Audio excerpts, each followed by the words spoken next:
Hi everyone, see this beautiful onion flower which I have grown from the onion. See this sprouted onion. If you keep this in soil, you will get the stems like this, which are very big and hollow, and you can see buds. Soon it will form into a flower like this, and later you can able to collect black seeds.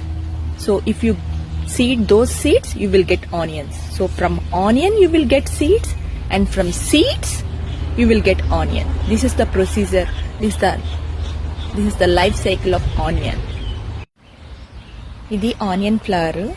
మీరు onion కనుక సాయిల్లో పెట్టేస్తే ఇట్లా sprouted onion కానీ onion normal onion కానీ ఇలాంటి beautiful flowers మీరు చూడొచ్చు.